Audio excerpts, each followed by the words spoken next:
और 5 राज्यों के विधानसभा चुनाव से जुड़ी बड़ी खबर आपको बता देते हैं। आज चुनाव आयोग की प्रेस कॉन्फ्रेंस होने वाली है। अब से कुछ ही देर में प्रेस कॉन्फ्रेंस चुनाव आयोग की होगी, जिसमें यह पता चलेगा कि इन 5 राज्यों में विधानसभा के चुनाव कब होंगे, किस तारीख को होंगे और नतीजे कब आएंगे। दोपहर 12 बजे अब से कुछ ही देर में चुनाव आयोग की प्रेस कॉन्फ्रेंस होने वाली है। कौन कौन से वो 5 राज्य हैं जहां पर विधानसभा चुनाव होने वाले हैं। देखिए, इसमें सबसे बड़ा महत्वपूर्ण राज्य मध्य प्रदेश, राजस्थान, छत्तीसगढ़ है। इसके अलावा मिजोरम और तेलंगाना में भी वोट डाले जाएंगे विधानसभा चुनाव के लिए। फाइट बहुत इंटरेस्टिंग है, मुकाबला बेहद दिलचस्प है। अगले साल लोकसभा के चुनाव है और उससे पहले इन 5 राज्यों के विधानसभा चुनावों को सेमीफाइनल माना जा रहा है। 2018 की बात करें, जब इन 5 राज्यों में चुनाव हुए थे तो 3 राज्यों में कांग्रेस की सरकार बनी थी, जिसमें मध्य प्रदेश, राजस्थान और छत्तीसगढ़ शामिल रहा। लेकिन फिर बाद में मध्य प्रदेश में सत्ता परिवर्तन हो गया और फिलहाल इन 5 राज्यों में से 2 राज्यों में कांग्रेस की सरकार है। क्या एक बार फिर से बीजेपी मध्य प्रदेश में शिवराज सिंह को ही सीएम बनाएगी अगर जीत दर्ज करती है बीजेपी? ये देखना होगा। हालांकि अभी खुलकर प्रोजेक्ट नहीं किया गया है किसी भी पार्टी की तरफ से, चाहे बीजेपी हो या फिर कांग्रेस। किसी भी राज्य में अभी दोनों ही पार्टियों ने ये नहीं बताया है कि उनका सीएम फेस आखिर कौन होगा। ऐसे में मुकाबला बेहद दिलचस्प है। बीजेपी प्रधानमंत्री नरेंद्र मोदी के चेहरे पर ही चुनाव लड़ रही है। वहीं दूसरी तरफ कांग्रेस की अगर बात करें तो कांग्रेस के अपने पुराने चेहरों पर भरोसा जताती है, ये देखना होगा। अगर कांग्रेस की बात करें तो मध्य प्रदेश में सबसे बड़ा चेहरा कांग्रेस का कमलनाथ है। सीएम भूपेश बघेल पर नजर डालें पिछले कुछ सालों में तो बड़े चेहरे के तौर पर कांग्रेस पार्टी में वो उभरे हैं और 2018 में कांग्रेस पार्टी 90 विधानसभा सीटों वाले छत्तीसगढ़ में 90 में से 71 सीटें जीत कर ले गई थी। ऐसे में क्या एक बार फिर से भरोसा जनता जताएगी भूपेश बघेल पर? क्या कांग्रेस की तरफ से एक बार फिर से भूपेश बघेल को मौका दिया जाएगा? ये देखना होगा। वहीं राजस्थान में एक नया दांव खेल दिया है गहलोत ने, जनगणना का जिक्र करके, जातिगत जनगणना का जिक्र करके। क्या ये मास्टर स्ट्रोक उनका साबित होगा? ये देखना होगा।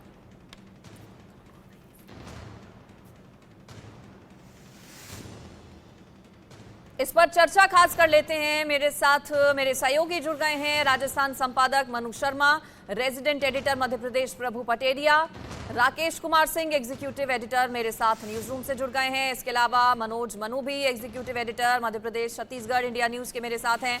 सबसे पहले मनु शर्मा के पास चलते हैं, राजस्थान की, जो कि हमें जानकारी देंगे। अभी तक अपने पत्ते मनु जी किसी भी पार्टी ने यहाँ पर नहीं खोले हैं, चाहे वो बीजेपी हो या फिर कांग्रेस। गुटबाजी दोनों ही दलों में सामने आई है। वसुंधरा राजे को लेकर पिक्चर बीजेपी ने क्लियर नहीं की। वहीं अगर कांग्रेस पार्टी की बात करें तो यहाँ पर भी गहलोत और सचिन पायलट आमने सामने शुरुआत से ही रहे हैं। कितनी इंटरेस्टिंग फाइट नजर आती है। पहले गुटबाजी को कैसे ये दल दूर करेंगे? देखिए, पिछले 5 साल के चुनाव में ये चुनाव जो है बड़े इंटरेस्टिंग चुनाव है, क्योंकि दोनों ही पार्टियों के अंदर इस बार कोई इलेक्शन फेस में अपना प्रतिद्वंदी इन्होंने उतारा नहीं है। ना तो भारतीय जनता पार्टी ने वसुंधरा राजे का ऐलान किया है, वहीं कांग्रेस ने ना ही अशोक गहलोत का किया है खुल करके। बाकी जो चुनाव जो है वो अशोक गहलोत सरकार के जो कामकाज हैं उसके आधार पर ही चुनाव लड़ा जा रहा है, इसके आधार पर ही मैदान में उतर रहे हैं। लेकिन जिस तरह के एंटी इनकम्बेंसी हर साल जो सरकार के साथ में रहती थी वो इस बार विधायकों के साथ में है। यानी सत्ताधारी पार्टी जो है उनके विधायक जो है उनसे लोग नाराज है। यानी सीधे तौर पर सरकार से अगर कोई नाराजगी की बात आए, क्योंकि इतनी योजनाएं मुख्यमंत्री अशोक गहलोत ने लॉन्च कर दी है जिसका कह नहीं सकते हैं। पिछली बार भी यही हुआ था, लेकिन लास्ट एन वक्त पर यानी चुनावी साल में इस तरह की योजनाएं मैदान में उतार करके कितना लाभ ले पाते हैं ये समझना होगा। क्योंकि राजस्थान के अंदर हर बार परिपाटी बदली जाती है, हर 5 साल में यहाँ पर सरकार बदल जाती है, हर 5 साल में नई पार्टी की सरकार आती है। पहले भारतीय जनता पार्टी की रहती है तो कांग्रेस की आती है, उसी के बलबूते पर पूरी भारतीय जनता पार्टी यहाँ पर मैदान में जुटी हुई है। बात करें आपस में कितनी गुटबाजी है, गुटबाजी पूरे 5 साल तक चली है। दोनों ही ग्रुप की अगर बात करें, पहले भारतीय जनता पार्टी की बात करें तो वसुंधरा राजे ने साफ तौर पर अभी तक अपने पत्ते नहीं खोले हैं। यानी सीधे तौर पर सूची अन्य राज्यों की जारी हो चुकी, राजस्थान की आज तक सूची जारी नहीं हो पाई। ठीक है, ठीक है, ये तो बात राजस्थान की हो गई। आप बने रहिए मेरे साथ। मनोज मनु का मैं रुख कर लेती हूँ। मनोज मनु जी, 2018 की अगर बात करें तो 3 राज्यों में कांग्रेस की सरकार आई थी, जिसमें मध्य प्रदेश भी था, लेकिन फिर बीच में सत्ता परिवर्तन हो गया।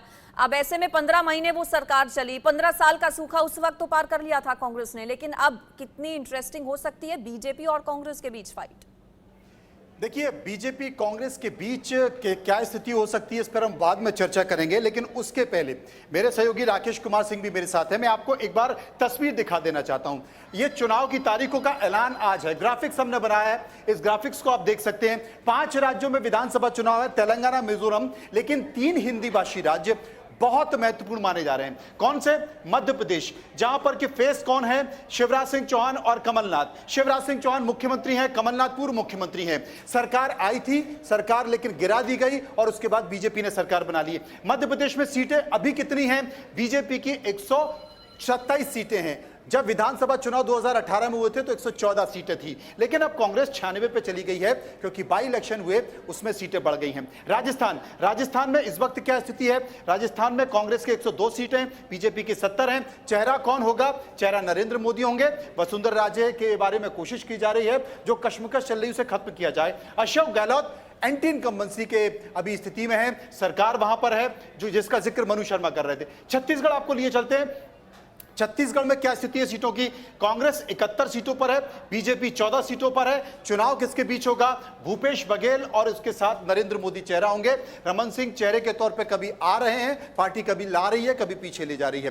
कुल मिलाकर यह स्थिति है। 3 बड़े राज्य जहां पर चुनाव होना है, चुनाव की तारीखों का ऐलान आज होगा। राकेश कुमार सिंह मेरे साथ मौजूद हैं। राकेश, अगर तीनों ही राज्यों की बात करें, एक चीज कॉमन फैक्टर पर नजर आ रही है कि बीजेपी ने एक स्ट्रेटेजी बनाई है कि केंद्रीय नेतृत्व यहां पर प्रमुख चेहरा होगा, यानी कि देश के प्रधानमंत्री नरेंद्र मोदी चेहरा होंगे।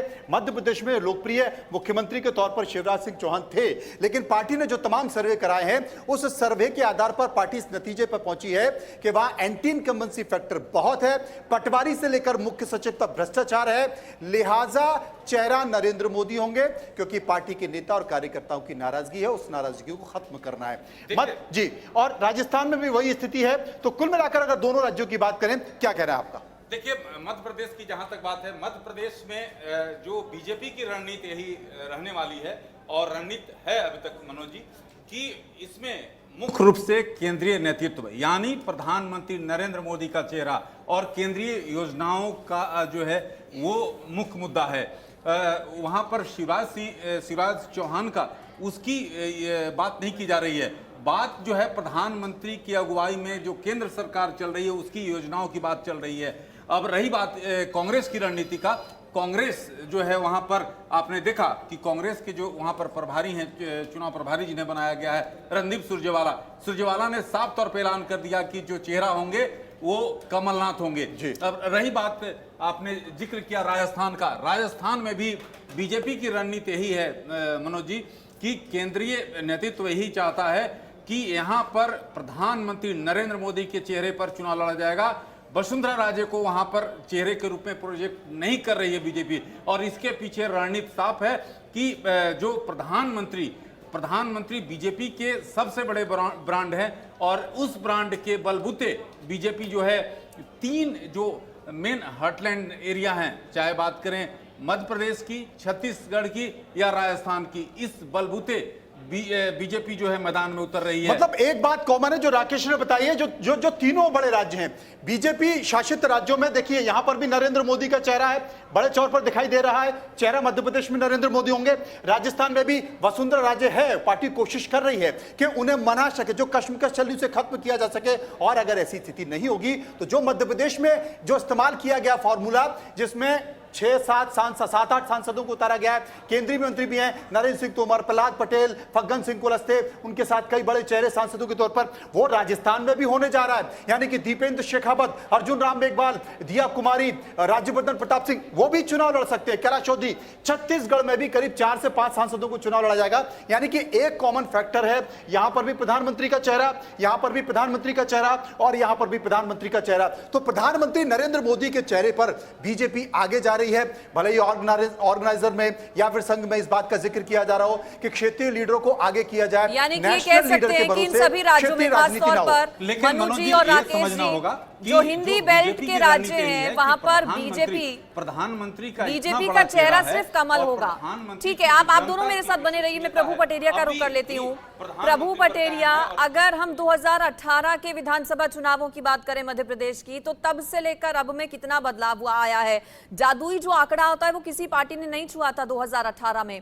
इस बार मुकाबला कितना इंटरेस्टिंग रहने वाला है? बीजेपी ने तो अभी किसी को प्रोजेक्ट नहीं किया है। मुख्यमंत्री शिवराज सिंह चौहान की वापसी कितनी संभव नजर आती है? मामा क्या दिल जीत पाते नजर आ रहे हैं वहां के लोगों का?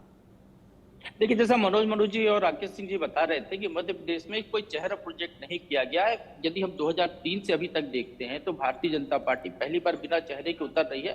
और बड़ी बात यह है कि इस बार कई सांसदों को, जिसमें 3 केंद्रीय मंत्री हैं, एक राष्ट्रीय महासचिव को भी उतारा गया चुनाव मैदान में।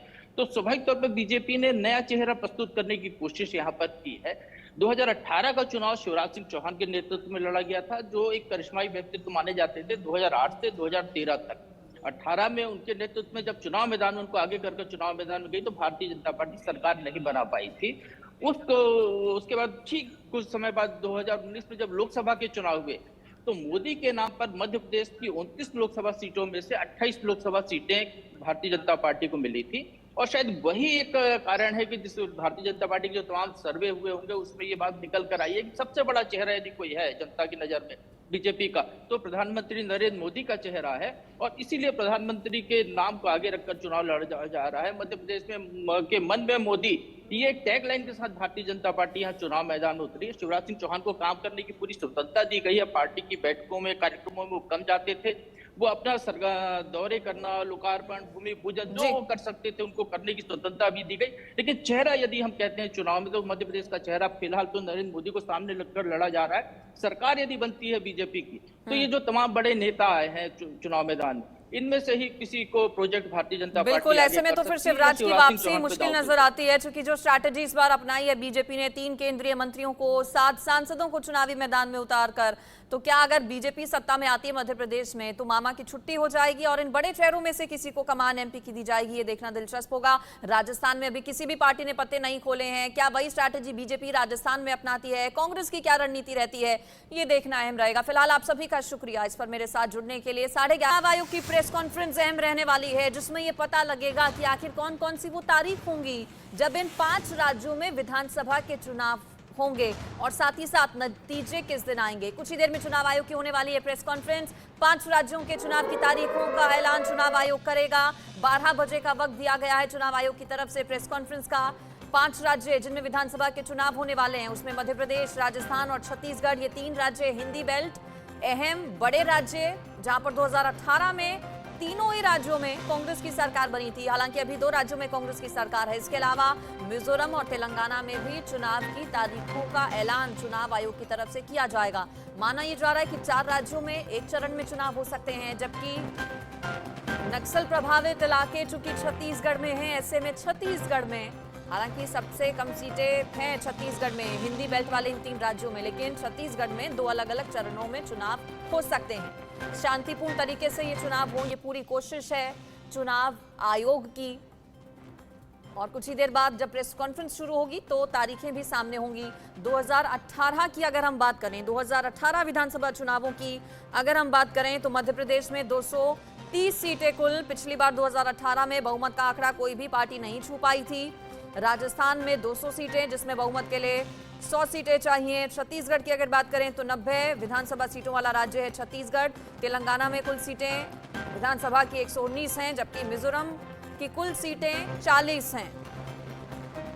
मिजोरम में अभी फिलहाल एमएनएफ की सरकार है, तेलंगाना में बीआरएस की सरकार है, छत्तीसगढ़ और राजस्थान में कांग्रेस की सरकार है और मध्य प्रदेश में फिलहाल बीजेपी सत्ता में है।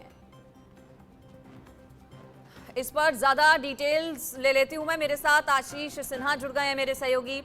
आशीष, अंदर की खबरें बहुत ज्यादा आप रखते हैं, ऐसे में क्या सोर्सेज बता रहे हैं, कौन सी वो तारीख हो सकती है जब विधानसभा के चुनाव इन राज्यों में होंगे? और क्या सिर्फ छत्तीसगढ़ में एक चरण, 2 अलग अलग चरणों में चुनाव होंगे या फिर मिजोरम में भी 2 चरणों में हो सकते हैं चुनाव? आशीष, देखिए, तय मान के चलिए कि छत्तीसगढ़ में 2 चरणों में चुनाव होंगे। बात अगर मिजोरम की करें, राजस्थान की करें, मध्य प्रदेश की करें या तेलंगाना की करें, तो इन सभी राज्यों में एक चरण में चुनाव होंगे। चूंकि जो मिजोरम में जो सरकार के टेन्योर खत्म होने की अवधि है वो 17 दिसंबर है, तो ये भी तय मान के चलिए कि 17 दिसंबर से पहले ही चुनाव की तारीखों का ऐलान हो जाएगा। 15 नवंबर के बाद जो वोटिंग की प्रक्रिया होगी अलग अलग राज्यों में वो शुरू हो जाएगी और दिसंबर के पहले हफ्ते तक ये वोटिंग होगी। मैं उदाहरण के तौर पर बताता हूं कि वोटिंग कैसे होगी। जैसे 2 राज्य एक साथ एक दिन पर वो पोलिंग के लिए जाएंगे, मान लीजिए राजस्थान और मध्य प्रदेश में एक ऐसी तारीख होगी जिसमें वो दोनों ही पोलिंग पर जाएंगे, ठीक उसी तरह तेलंगाना और मिजोरम भी होगा, हो सकता है उसके साथ छत्तीसगढ़ भी हो। तो कमोबेश इसी तरह की तैयारियां चुनाव आयोग की तरफ से की गई हैं कि वन गो में सभी 4 राज्यों का एक साथ एक दिन पोलिंग नहीं होगी, बल्कि 2 राज्यों को या 3 राज्यों को एक दिन पोलिंग के लिए लेंगे। दिसंबर के पहले हफ्ते तक जो पोलिंग की प्रक्रिया है, यानी मतदान की जो प्रक्रिया है, वो कंप्लीट हो जाएगी। दिसंबर के दूसरे हफ्ते में, मान के चले 10 दिसंबर या 12 दिसंबर के पहले ही जो चुनाव के नतीजे हैं वो आ जाएंगे। लेकिन एक बात इसमें और जरूरी है कि जो मतगणना होगी वो सभी राज्यों की एक साथ की जाएगी। बिल्कुल। 2024 से पहले क्या माना जाए आशीष की ये सेमीफाइनल रहेंगे? क्योंकि अक्सर ऐसा होता है, सेमीफाइनल में जिसका प्रदर्शन अच्छा होता है माना जाता है कि फाइनल विनर भी वही होगा। लेकिन 2018 की अगर हम बात करें तो 3 राज्य जो हिंदी बेल्ट के हैं, इन 3 राज्यों में मध्य प्रदेश, हालांकि बाद में सत्ता परिवर्तन वहां पर हो गया, लेकिन मध्य प्रदेश, छत्तीसगढ़ और राजस्थान, तीनों राज्यों में कांग्रेस की सरकार बनी थी। लेकिन उसकी तस्वीर हमें 2019 के लोकसभा चुनावों में नजर नहीं आई थी। देखिए, जाहिर तौर पर आप सही कह रही हैं, क्योंकि इसको लिटमस टेस्ट भी बोल सकते हैं, क्योंकि 2024 के लोकसभा चुनाव होने हैं। लेकिन विधानसभा चुनाव और लोकसभा चुनाव दोनों ही वोटिंग में बहुत ज्यादा फर्क होता है, क्योंकि लोकसभा जो चुनाव होगा वो सीधे प्रधानमंत्री नरेंद्र मोदी के चेहरे पर लड़ा जाएगा, लेकिन विपक्ष के पास यानी इंडिया गठबंधन के पास अभी भी कोई ऐसा चेहरा नहीं है जो डायरेक्ट प्रधानमंत्री नरेंद्र मोदी के टक्कर में हो। दूसरी सबसे अहम बात, अगर बात मध्य प्रदेश के विधानसभा चुनाव की करें तो 2017 अगर 16 का आंकड़ा, हम 17 का आंकड़ा लेंगे तो पिछले विधानसभा चुनाव का, तो उस समय जो बीजेपी थी उसकी वोट परसेंटेज 41.5% थी। बात कांग्रेस की करें तो 41.6% थी। लेकिन सबसे अहम बात यह है कि उस समय बहुजन समाज पार्टी की जो वोट फीसदी थी वो तकरीबन 5.5% से ज्यादा थी। लेकिन इस बार आम आदमी पार्टी भी चुनाव मैदान में है। उस समय समाजवादी पार्टी की जो वोट प्रतिशत था वो तकरीबन 2.5% था। तो बहुकोणीय मुकाबला मध्य प्रदेश में बनाने की कोशिश की जाएगी। बात अगर राजस्थान की करें तो राजस्थान में किसके चेहरे पर चुनाव लड़ा जाएगा ये बीजेपी की तरफ से अभी क्लियर नहीं किया गया है। तो कौन होगा चेहरा ये क्लियर नहीं है। वही दूसरी तरफ कांग्रेस की तरफ से कमोबेश ये क्लियर है कि अशोक गहलोत के चेहरे पर चुनाव लड़े हैं। तेलंगाना में केसीआर इस बार 2 विधानसभा सीटों से चुनाव लड़ेंगे। जी ठीक है आशीष, आप बने रहिए मेरे साथ। न्यूज रूम से राकेश जी भी जुड़ गए हैं, इसके अलावा रजत, राकेश और मनु शर्मा भी मेरे साथ जुड़ेंगे। लेकिन पहले राकेश जी के पास चलते हैं। राकेश जी, बीजेपी ने तो तीनों ही राज्यों में कह दिया है, खुद प्रधानमंत्री ने कह दिया है कि भाई अभी चेहरा कोई नहीं है, और स्ट्रैटेजी भी यही नजर आती है, सिर्फ पीएम मोदी के चेहरे पर ही चुनाव लड़ेगी और बीजेपी का चेहरा सिर्फ कमल होगा जो कि उनका पार्टी का सिंबल है। कांग्रेस की अगर बात करें तो कांग्रेस ने भी अभी अपने पत्ते नहीं खोले हैं। भूपेश बघेल ने काफी अच्छा प्रदर्शन किया था 2018 में, लेकिन अभी प्रोजेक्ट ना बघेल को किया है, ना खुले तौर पर कांग्रेस पार्टी की तरफ से गहलोत को लेकर कुछ स्थिति क्लियर की गई है, और ना ही कमलनाथ को लेकर अभी पिक्चर मध्य प्रदेश में क्लियर है। ऐसे में दोनों पार्टियों की रणनीति क्या इस बार अलग नजर आ रही है? देखिए, अब से कुछ देर बाद जो है चुनाव आयोग 679 विधानसभा सीटों के तिथियों का ऐलान कर देगा। लेकिन जहां तक बात आपने की कि जो 3 हिंदी हटलैंड हैं, चाहे बात करें मध्य प्रदेश, राजस्थान और छत्तीसगढ़ की, मध्य प्रदेश में जो है बीजेपी की सत्ता है, शिवराज सिंह चौहान वहां के मुख्यमंत्री हैं। लेकिन वहां पर जो बीजेपी की रणनीति है वो बदली हुई है। बीजेपी की रणनीति इसलिए बदली हुई है कि बीजेपी जो है वहां पर किसी के चेहरे के पर नहीं जाना चाहती। प्रधानमंत्री नरेंद्र मोदी जो हैं सबसे बड़े ब्रांड हैं, और उसी के बलबूते जो है बीजेपी जो है वहां पर चुनाव लड़ने जा रही है। रही बात कांग्रेस की, वहां पर तो कांग्रेस की रणनीति साफ है कि वहां पर कमलनाथ चेहरा होंगे, क्योंकि रणदीप सुरजेवाला ने कुछ दिन पहले ही इस बात का ऐलान किया था। हमारे पीछे आप ग्राफिक्स देख सकते हैं, ये आप मध्य प्रदेश का है। बीजेपी में जो है वहां पर 127 सीटों पर बीजेपी ने पिछली बार जीत दर्ज की थी।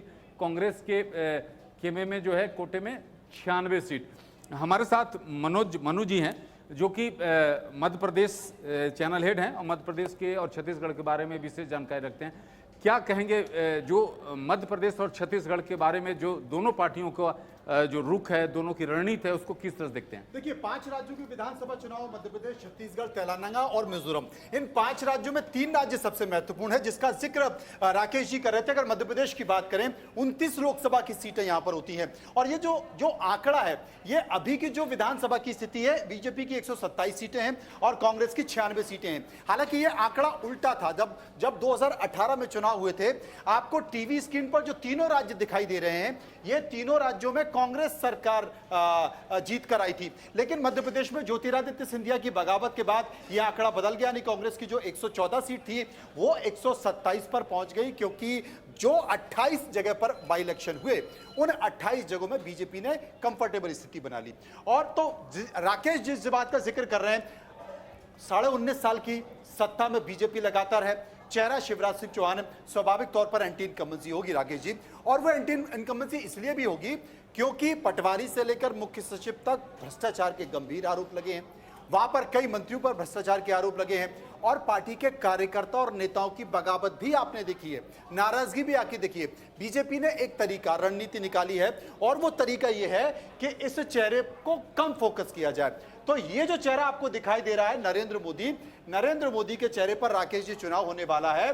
और अब कमलनाथ जब इस चेहरे के सामने दिखाई देंगे तो बहुत कमतर दिखाई देंगे। अगर इस चेहरे के सामने चुनाव होता तो एंटी इनकम्बेंसी बहुत ज्यादा होगी। अगर इसको पीछे कर दिया जाए और यहां पर चुनाव होगा तो एंटी इनकम्बेंसी नहीं होंगी, कार्यकर्ता भी खुश होंगे, गुटबाजी खत्म हो जाएगी। बिल्कुल, तो देखिए कार्यकर्ता खुश और गुटबाजी कैसे खत्म करेगी बीजेपी, ये देखना होगा। मेरे साथ रजत राकेश भी जुड़ गए हैं।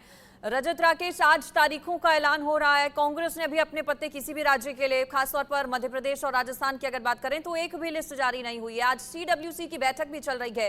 क्या भीतर चल रहा है कांग्रेस पार्टी के, कब तक लिस्ट आ जाएगी? अब तो लिस्ट सामने रखनी ही होगी। बिल्कुल, देखिए, एक CC की बैठक हो चुकी है और आने वाले समय में लिस्ट आएगी सामने। दरअसल कांग्रेस वेट कर रही थी, जो आज कांग्रेस वर्किंग कमेटी की बैठक है, उसमें ये जो 5 राज्यों के चुनाव है, इसमें रणनीति क्या हो, क्या किसी अलायंसेस पर काम किया जाए, क्या OBC रिजर्वेशन पर आगे बढ़ा जाए, जो कास्ट सेंसस राजस्थान ने दिया है क्या उसको आगे बढ़ाया जाए, इंडिया ब्लॉक को कैसे पुश किया जाए, जो उपलब्धियां रही हैं। अभी जो ओपनिंग भाषण था सोनिया गांधी का CWC में, उन्होंने कहा कि जो सरकार की उपलब्धियां रही हैं राजस्थान में और छत्तीसगढ़ में, उसको पहुंचाया जाए, यूपीए ने जो काम किया है वो बताया जाए। तो वेट एंड वॉच है और बहुत स्ट्रैटेजी के साथ कांग्रेस पार्टी चल रही है। कांग्रेस पार्टी को लगता है कि ये वो समय है जहां पर वो ये 3 राज्य कम से कम जीत सकती है, जिसमें 2 में वो सिटिंग है और राजस्थान में एक बार इतिहास दोहराया जा सकता है। उसके पीछे कारण क्या है? अगर आप राजस्थान में आइए तो जो इश्यूज हैं रूरल राजस्थान के, चाहे वो गैस सिलेंडर हो, चाहे वो मेडिकल हेल्थ हो, चाहे वो स्मार्टफोन्स हो, छत्तीसगढ़ आप जाइए, छत्तीसगढ़ में जो सरकारी योजनाएं रही हैं, उन योजनाओं को कैसे घर घर तक पहुंचाया जाए, ये सोनिया गांधी ने अपने ओपनिंग भाषण में कहा है। कांग्रेस वेट कर रही है क्योंकि बहुत ज्यादा डिफेक्शन भी, आप देखिए राजस्थान में भी जो बीजेपी के विधायक थे उन्होंने कांग्रेस पार्टी को ज्वाइन किया, मध्य प्रदेश के ग्वालियर और भिंड इलाके के जितने बड़े नेता थे उन्होंने कांग्रेस पार्टी को ज्वाइन किया। तो कांग्रेस पार्टी वेट कर रही है सीट के लिए।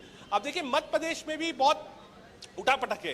एक तरफ जहां कमलनाथ बिल्कुल क्लियर फेस है कि हाँ कमलनाथ ही लीड करेंगे, क्योंकि पिछली बार जब सरकार गिरी थी उसके बाद से उन्होंने दिल्ली की राजनीति नहीं करी, मध्य प्रदेश की राजनीति करी थी।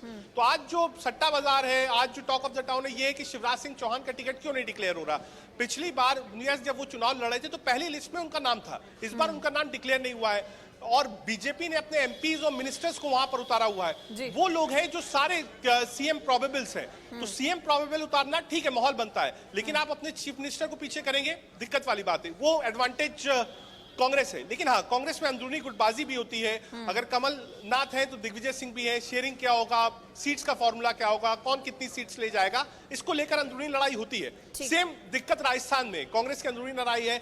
अशोक गहलोत और सचिन पायलट आमने सामने रहते हैं जब टिकट का बंटवारा आता है। लेकिन वहीं बीजेपी के साथ भी दिक्कत है। वसुंधरा राजे को ना तो साथ में रख सकते हैं ना तो माइनस कर सकते हैं। माइनस करने का मतलब है सीधा सीधा 20 से 22 सीटों का नुकसान, और प्लस करने का मतलब है कि बीजेपी मन बनाए कि हाँ एक बार फिर से प्रोजेक्ट करना पड़ेगा सीएम का। तो ये दिलचस्प लड़ाई है और ये लड़ाई इस बार थोड़ी स्पेशल हो जाती है क्योंकि ये लड़ाई का क्रेडिट सिर्फ जी बहुत इंटरेस्टिंग इस बार के इलेक्शंस नजर आ रहे हैं। मैं मनु शर्मा का रुख कर लेती हूं जो कि राजस्थान पर हमें ज्यादा डिटेल्स देंगे। मनु शर्मा, महत्वाकांक्षाएं सबकी अपनी अपनी राजनीति में होती हैं। देखिए सचिन पायलट की भी हैं, और एक बात आते हैं तो फिर कैसे इस गुटबाजी को कांग्रेस आला कमान दूर करेगा? क्या नुकसान सचिन पायलट कुछ पहुंचा सकते हैं?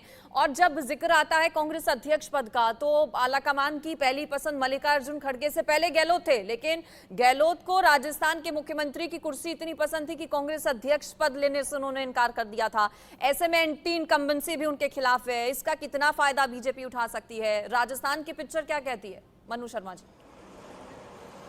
देखिए, राजस्थान के अंदर पूर्वी राजस्थान का जो इलाका है सीधे तौर पर गुजर बाहुल्य इलाका, और यहाँ पर सचिन पायलट ने पिछली बार क्लीन स्वीप कर दिया था भारतीय जनता पार्टी को। यानी सीधे तौर पर लोगों को एक उम्मीद थी कि सचिन पायलट जो है मुख्यमंत्री बनेंगे, और उसी के आधार पर वोट डाले गए थे, क्योंकि पिछली बार भी कोई चेहरा नहीं था और लास्ट टाइम पे जाकर के और अशोक गहलोत को बना दिया गया। आज वो नाराजगी साफ तौर पर देखी जा रही है पूर्वी राजस्थान में। इसीलिए राजस्थान के अंदर स्ट्रेटेजी चेंज करी है कांग्रेस ने, और पूर्वी राजस्थान के जो 13 जिले हैं जो सीधे तौर पर ईआरसीपी से जुड़े हुए हैं, ईस्टर्न कैनाल परियोजना जो है उस मुद्दे को पूरी तरह से उठाना चाहती है। यानी वो 13 जिले हैं जिसपे सचिन का प्रभाव था, लेकिन सचिन जो है इतने एक्टिव जो वहाँ पर नजर नहीं आ रहे, तो पार्टी ने अपनी स्ट्रेटेजी चेंज करी और 16 तारीख से एक यात्रा निकालने का सोचा है। इसके अंदर शायद कमान है कि सचिन पायलट को सौंप दी जाए, जिससे कि पूरे राजस्थान का वो इन 13 जिलों का दौरा करे और अपनी बात रखे, जिससे एक मैसेज जा सके सीधे तौर पर कि सचिन पायलट जो है अभी पार्टी के साथ में है और आगे चल करके पार्टी को नुकसान नहीं उठाना पड़े। लेकिन पिछले जो 6 महीने हैं उसके अंदर साफ तौर से देखा जा सकता है सचिन पायलट जो है लगातार अपनी सरकार के खिलाफ में भ्रष्टाचार के मुद्दे हों, पेपर लीक के मुद्दे हों, युवाओं से जुड़े मुद्दे हों, इन तमाम मुद्दों को उठाते रहे और सीधे तौर पर सरकार पर हमलावर हुए हैं। केंद्रीय नेतृत्व ने कुछ बीच का रास्ता निकाला, जिसके कारण से अब बयानबाजी तो नहीं हो रही, लेकिन अंदर ही अंदर जो जिस तरह की अभी तक दोनों नेताओं के अंदर जो फूट नजर आती है उसको अभी सुलझा नहीं पाया है केंद्रीय नेतृत्व, जिसका सीधे तौर पर कांग्रेस को नुकसान उठाना पड़ सकता है। बिल्कुल देखना होगा कि कितना किसको नुकसान और फायदा होता है। बहरहाल इंतजार अभी चुनाव आयोग की प्रेस कॉन्फ्रेंस का किया जा रहा है। क्या अंकगणित इन सभी राज्यों का है, इस पर लगातार हम बातचीत कर रहे हैं। राकेश जी और मनु जी आपके पास में आती हूँ। उससे पहले हमने राजस्थान का जिक्र किया, मध्य प्रदेश का जिक्र किया, छत्तीसगढ़ की अगर हम बात करें तो सीएम भूपेश बघेल 2018 में शानदार प्रदर्शन रहा बघेल के नेतृत्व में, और 5 सालों की अगर बात करें तो कोई बहुत ज्यादा खिलाफ में मुद्दा नहीं जाता है भूपेश बघेल के। ऐसे में भूपेश बघेल के लिहाज से छत्तीसगढ़ का ये चुनाव कितना अहम होगा? अगर इस बार भी अच्छा प्रदर्शन करते हैं तो जाहिर है केंद्र की सत्ता में और बड़े नेता बनकर वो उभरेंगे। होने वाला है छत्तीसगढ़ में जब 15 साल के सत्ता के बाद भूपेश बघेल के नेतृत्व में जब कांग्रेस सत्ता में आई थी, मैं आपको ये तस्वीर आपको दिखाना चाहूँगा कि ये कांग्रेस जो है यहाँ पर 71 सीटों पर जीत दर्ज की थी, जबकि बीजेपी मात्र 14 सीटों पर सिमट गई थी। तो ये आप यहाँ पर भी देखिए कि यहाँ पर भूपेश बघेल जो हैं चेहरा हैं, भूपेश बघेल चेहरा है कांग्रेस की ओर से, लेकिन जहाँ तक बीजेपी की है, बीजेपी ने यहाँ पर सीएम के रूप में किसी चेहरे का अभी तक घोषणा नहीं की है। यानी जो ये चेहरा है प्रधानमंत्री नरेंद्र मोदी जो हैं, यहाँ पर भी प्रधानमंत्री नरेंद्र मोदी के नेतृत्व में चुनाव को बीजेपी आगे बढ़ा रही है। और सबसे बड़ी बात कि जिस तरह से आपने मध्य प्रदेश में देखा, अभी मनोज जी लगातार आपको बता रहे थे कि किस तरह से जो मध्य प्रदेश में 8 सांसदों को, जिसमें से 3 केंद्रीय मंत्री को यहाँ पर उतारा गया था, तो यहाँ पर भी रणनीति चल रही बीजेपी की कि बीजेपी यहाँ पर भी कुछ सांसदों को मैदान में उतार सकती है। हमारे साथ मनोज जी हैं। मनोज जी, किस तरह से छत्तीसगढ़ का मुकाबले को आप देख रहे हैं? देखिए राकेश जी, छत्तीसगढ़ एक ऐसा राज्य है जो कि ओबीसी और आदिवासी बाहुल है। जब मध्य प्रदेश छत्तीसगढ़ संयुक्त था तो बीजेपी मध्य प्रदेश में ज्यादा सीटें जीतती थी, लेकिन छत्तीसगढ़ में वो कम सीटें जीत पाती थी, और छत्तीसगढ़ के कारण मध्य प्रदेश में कांग्रेस की सरकार बन जाती थी। दोनों राज्य अलग हो गए। अब वहां पर स्थिति थी कि बीजेपी ने आदिवासी वोटों पर काम किया, वो प्रभाव हुआ। लेकिन पिछले चुनाव में यानी कि 2018 में 15 साल तक सत्ता विरोधी रमन सिंह की रही, और 15 साल तक सत्ता विरोधी रमन सिंह होने के कारण बीजेपी ने उनको अब दरकिनार कर दिया है। वहां पर आदिवासी वोटों का काम हुआ और छत्तीसगढ़ में 2018 में सरकार बन गई। 2018 में सरकार इसलिए बनी क्योंकि बस्तर और सरगुजा ये 2 बड़े संभाग हैं, 12 दूनी 24 के आसपास यहां पर सीटें हैं, वहां पर बीजेपी का सुपड़ा साफ हो गया। और जब 24 सीटें एक तरफा कांग्रेस के पास चली गई, शहरी सीटों में भी बड़ा असर हुआ। अब इस बार सरगुजा और बस्तर संभाग दोनों में बीजेपी बराबर बराबर की स्थिति में मौजूद है और 40 ऐसी सीटें हैं छत्तीसगढ़ में जो शहरी सीटें मानी जाती है और स्वाभाविक तौर पर तमाम राज्य, चाहे वो मध्य प्रदेश हो, छत्तीसगढ़ हो, राजस्थान हो, तमाम जो शहरी सीटें हैं वहां पर बीजेपी आगे है। लिहाजा अगर यहां पर देखा जाए, अभी जो राजनीतिक पंडित बनाते हैं, जो तमाम तस्वीरें निकल कर आती हैं, छत्तीसगढ़िया सबसे बढ़िया। भूपेश बघेल ने यह बताने की कोशिश की है कि जिनके पुरखे, जिनके पुराने माता पिता दादा छत्तीसगढ़ के हैं, उन्हें महत्व दिया जाए, बाहर से आकर बसने वाले लोगों को कम दिया जाए। लिहाजा इस बार छत्तीसगढ़ में जो छत्तीसगढ़िया बेल्ट है, छत्तीसगढ़िया एक लाइन चल गई है, वो ज्यादा बिल्कुल एक कोशिश की है सीएम भूपेश बघेल ने पिछले 5 सालों में। हम देखें तो ग्राउंड लेवल पर काम करने की, छत्तीसगढ़ के जो अंदर की चीजें हैं, मुद्दे हैं, उन्हें खुलकर सामने लाया उन्होंने। और फिर देखते हैं कि अब इसका नतीजा किस तरह से उन्हें मिलता है। सभी मेरे साथ बने, मेरे साथ आलोक मेहता सर भी जुड़ गए हैं, इसके अलावा ऋषि मिश्रा सीनियर जर्नलिस्ट भी मेरे साथ जुड़ गए हैं। आलोक सर, कुछ ही देर में तारीखों का ऐलान हो जाएगा जिसका लंबे समय से इंतजार किया जा रहा था, लेकिन इन चुनावों को कितना महत्वपूर्ण मानते हैं आप 2024 से पहले? पिछले साल की अगर बात करें, पिछले विधानसभा चुनावों की बात करें 18 की, तो उनका बहुत ज्यादा असर 19 के लोकसभा चुनावों पर नहीं पड़ा था। 3 राज्यों में कांग्रेस की सरकार बनी थी, लेकिन फिर लोकसभा की जो सीटें थी वो ज्यादा बीजेपी के खाते में चली गई थी। तो इस बार भी क्या लगता है आपको ऐसा होगा?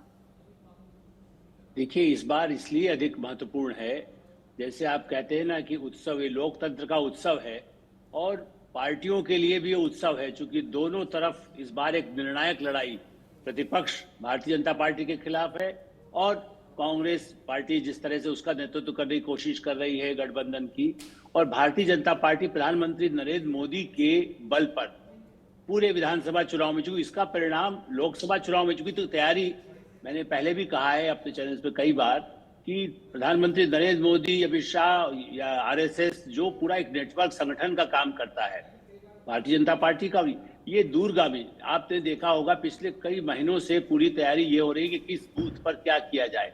बूथ वाइज इस तरह का बंटवारा किया है भारतीय जनता पार्टी ने। कांग्रेस, अभी आपने जैसा बताया, और आज से नहीं, मैंने आप समझिए कि पिछले 50 सालों में, पहले कुछ वर्षों में बीच में तो थोड़ा ठीक हुआ था, वरना पहले रात को 12 बजे ही टिकट अनाउंस होती थी। और अभी मनोज बात कर रहे थे छत्तीसगढ़ की, मोतीलाल वोरा जो बहुत वरिष्ठ नेता थे, मैंने बहुत सीनियर नेता थे एक समय में, लोकसभा के लिए उनका बकायदा बैनर सब जगह शहर में लग गए और उसके बाद में उनका नाम ड्रॉप हो गया और दूसरे को मिल गया पिछड़ा कार्ड के नाम पर। अब इस तरह से यही स्थिति कांग्रेस में, सिर फुटोवल चूंकि सत्ता में फिर से आ रहे हैं, भ्रष्टाचार के मामले हैं छत्तीसगढ़ में, ये शिवराज सिंह के खिलाफ भी अभियान चल ही रहा है कि भाई उन पर भ्रष्टाचार के आरोप कमलनाथ और कांग्रेस पार्टी लगा रही है। लेकिन जनता के बीच में जो संगठन होना चाहिए, विभाजित कांग्रेस हो गई, सिंधिया के अलग होने के बाद उनमें से फिर वापस कुछ जा रहे हैं, कुछ आ रहे हैं, ये सही है, लेकिन सबकी निगाह लोकसभा चुनाव पर है। कमलनाथ के बेटे, दिग्विजय सिंह के बेटे, माधव, मैंने सब लोग ये भी देख रहे हैं कि लोकसभा में उनका भविष्य क्या होगा।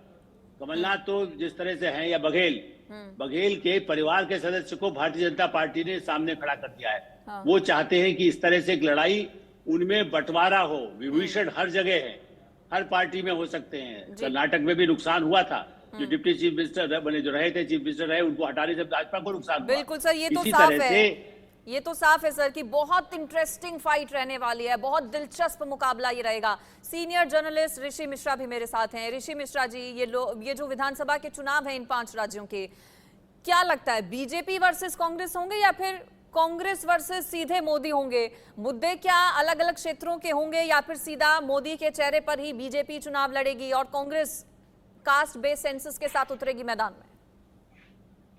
देखिए, आपने बिल्कुल सही सवाल किया कि देखिए, खासकर मध्य प्रदेश, छत्तीसगढ़, राजस्थान में देखेंगे तो डायरेक्ट मोदी वर्सेस कांग्रेस की लड़ाई है। राजस्थान में देखिए, वसुंधरा जो सबसे बड़ी इनके क्षेत्रीय चेहरा हैं राजस्थान में, वो सीन से गायब हैं। छत्तीसगढ़ में रमन सिंह, मध्य प्रदेश में शिवराज सिंह चौहान, अभी जो 2 लिस्टें आई हैं उसमें शिवराज सिंह चौहान का नाम नहीं है। और शिवराज सिंह चौहान का जो लाडली योजना है, मुझे ये सबसे आश्चर्य लगा। मनोज जी मध्य प्रदेश से बिलोंग करते हैं, वो विस्तृत बताएंगे। लाडली योजना जो बड़ा इम्पैक्ट अभी इम्पैक्ट है वहाँ पे लाडली योजना का, उसका प्रधानमंत्री का अपने संबोधन में वर्णन नहीं करना, ये कहीं ना कहीं मुझे लग रहा है कि कहीं ना कहीं शिवराज सिंह चौहान को पार्टी साइडलाइन करके चल रही है। मैं अब राजस्थान से शुरू करता हूँ। राजस्थान में बीजेपी सबसे, तीनों राज्यों में मेरे हिसाब से राजस्थान में बीजेपी का बेहतर चांस था।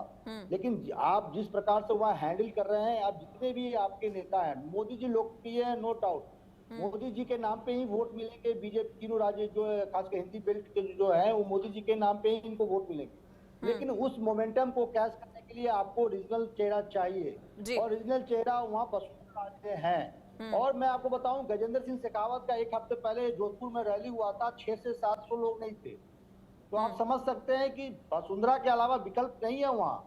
तो आपको एक रीजनल फेस बिल्कुल, सीएम तो अभी किसी को प्रोजेक्ट ही नहीं किया है बीजेपी ने, खास तौर पर। अब आप सभी मेरे साथ बने रहिए, मेरे तमाम सहयोगी मेरे साथ बने हुए हैं। एक ब्रेक के लिए चूंकि हमें रुकना होगा, लेकिन आज की सबसे बड़ी खबर यही है कि 5 राज्यों में विधानसभा चुनावों की तारीखों का ऐलान होने वाला है।